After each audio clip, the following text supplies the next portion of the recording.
Eu não me calo e não permito que calem a Jovem Pan.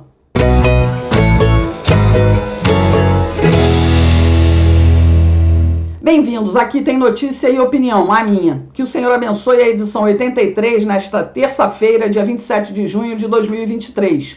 Guarde bem essa data, pois ela poderá ser lembrada como o fim da liberdade no Brasil. Durante 21 anos, alguns jovens combatiam o regime militar no país, acusavam os presidentes generais de ditadores. Mas a suposta ditadura brasileira nunca impediu que a ideologia comunista sorrateiramente ocupasse a educação, a cultura, a comunicação. Por 2 décadas, alguns daqueles jovens e seus mentores político-intelectuais saíram do país porque se sentiam perseguidos. Eles voltaram depois da lei da anistia, que foi ampla, geral e irrestrita. Não permitia revisionismo histórico nem revanchismo. Em 1986, tudo o que havia sido disseminado pela esquerda oculta na educação, na cultura e comunicação deu os primeiros frutos. O brasileiro foi às urnas e elegeu maioria de deputados federais e senadores de esquerda. Foram eles que escreveram a nova Constituição Federal, promulgada 2 anos depois, em 1988. É essa mesma Constituição que estabelece a liberdade de expressão sem anonimato e que cabe ao Ministério Público defender os direitos sociais e individuais, a ordem jurídica e o regime democrático. Hoje, nós podemos dizer que o Ministério Público Federal morreu ou simplesmente assumiu o papel de instrumento de vingança do atual regime político que dá fim à jovem democracia brasileira. O Ministério Público Federal pediu o cancelamento das outorgas da Jovem Pan, ameaçando calar a histórica e uma das maiores e mais populares emissoras de rádio do país.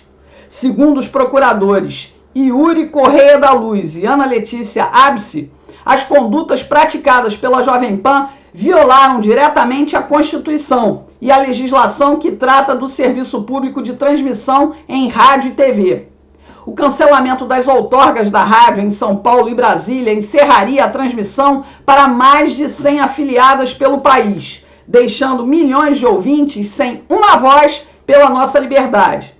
Embora a emissora transmita a programação no YouTube e num canal de TV por assinatura, a ação do Ministério Público Federal pede só o cancelamento das outorgas de rádio, e isso seria suficiente para destruir o grupo de comunicação.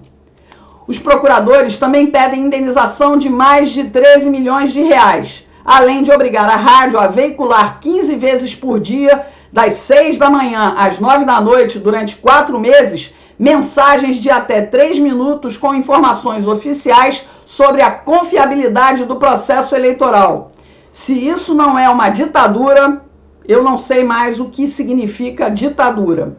A ação do Ministério Público Federal diz que a Jovem Pan disseminou reiteradamente conteúdos que desacreditaram o processo eleitoral de 2022, atacaram autoridades e instituições, incitaram desobediência a leis e decisões judiciais, defenderam a intervenção das Forças Armadas sobre os poderes civis constituídos e incentivaram a população a subverter a ordem política e social. Os procuradores afirmam que a emissora contribuiu para o descrédito do resultado das urnas, que provocaram o bloqueio de estradas em novembro e o vandalismo em Brasília no dia 8 de janeiro.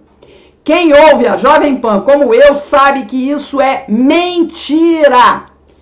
É mais do que urgente que a ABERT, a Associação Brasileira das Emissoras de Rádio e Televisão, venha a público rechaçar esse ataque à liberdade de imprensa e à comunicação. Todo brasileiro deve repudiar essa ação contra a Jovem Pan. Se nos calarmos diante do cala-boca que querem impor a quem não reza pela cartilha do PT e seus servos, o Brasil nunca mais terá voz para lutar contra a ditadura. Seremos escravizados. Tá na hora de dizer numa só voz: não me calo, nem permito que calem a Jovem Pan.